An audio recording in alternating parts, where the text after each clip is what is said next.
Oui, il est question aujourd'hui de débattre sur des sujets importants, sur tout ce qui concerne la fiscalité. Et il faut savoir que l'engagement qui doit être pris aujourd'hui,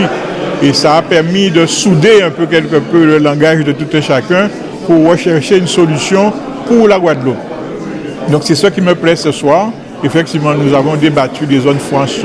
urbaines, des revitalisation rurale, des zones franches nouvelle génération, mais je crois qu'on est unanime à comprendre que ce qui est essentiel, c'est la Guadeloupe et c'est les territoires de Guadeloupe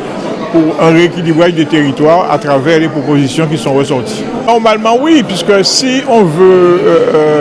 arriver, il faut que ça soit un débat dans toute la Guadeloupe et que particulièrement que les maires s'engagent et que les présidents de la communauté d'Aglo aussi s'engagent à chercher des solutions de manière à revitaliser et réhabiliter les territoires de la Guadeloupe dans un schéma économique important. Alors c'est problématique de parler de fiscalité en Guadeloupe puisqu'on est sur effectivement l'outre-mer, une fiscalité différenciée par rapport à la fiscalité qui s'applique en France hexagonale avec effectivement des dispositifs d'incitation fiscale spécifique comme la ZFANG, zone franche d'activité nouvelle génération, la défiscalisation outre-mer. Donc effectivement, l'État donne les moyens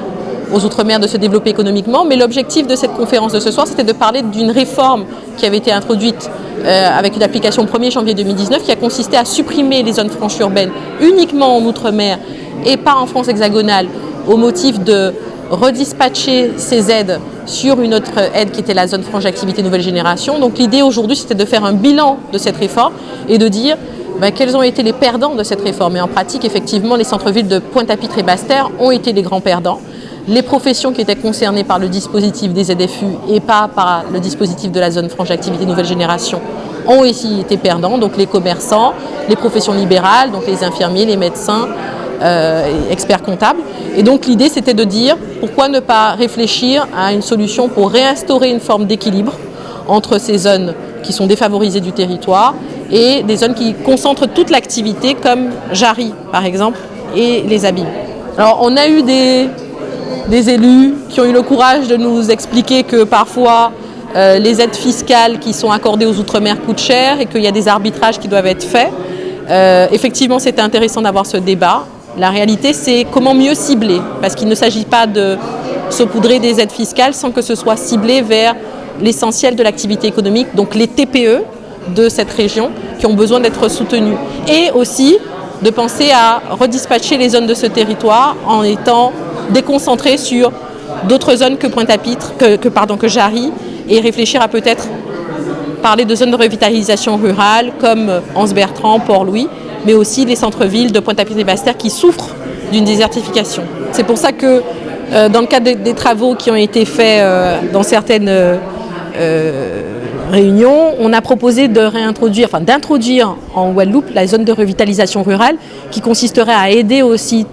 fiscalement ces zones du territoire qui sont reculées comme Port-Louis, Anse-Bertrand, Saint-Claude, Bouillante, en favorisant l'implantation des entreprises dans ces zones-là, en les encourageant en tout cas fiscalement à s'y implanter. C'était très important cette thématique. Vous savez que le territoire de la Guadeloupe est très déséquilibré, notamment le sud Basse-Terre, avec un taux de chômage, un taux de pauvreté qui est important, et donc des dispositifs qui permettent de relancer l'activité permettraient à ces zones de revivre économiquement. Le développement de Basse-Terre, du sud Basse-Terre, mais également de Pointe-à-Pitre qui est concerné par ces thématiques, je pense Pointe-à-Pitre centre et Basse-Terre et le sud Basse-Terre, c'est à travers ces dispositifs qui peuvent inciter des jeunes entrepreneurs à partir des incitations fiscales à avoir confiance en Basse-Terre et en sud Basse-Terre, et c'est effectivement cette thématique que nous avons abordée. Et donc là, on va avec Bâtir et avec le maître Isabelle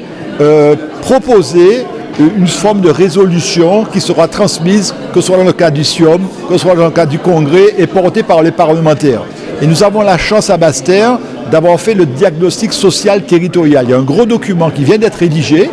en partenariat avec le CCAS, en partenariat avec le National, qui donne un véritable diagnostic de la situation en Sud Basse-Terre, et notamment en Basse-Terre. On a par exemple dans certaines zones en Basse-Terre, Basse-Terre qui paraît être une ville bourgeoise avec beaucoup de fonctionnaires, de médecins, on a quand même dans certains quartiers prioritaires à Basse-Terre un taux de pauvreté de 50%, 50% de taux de pauvreté, alors que la moyenne nationale au niveau de l'Hexagone est de 15%. Tout est dit à travers ces chiffres. Et là, il faut effectivement éviter que la situation continue à s'aggraver parce qu'après, c'est la jeunesse qui n'a plus d'emploi sur le Sud Basse-Terre qui va encore déserter Basse-Terre, ce qui va encore appauvrir le Sud Basse-Terre.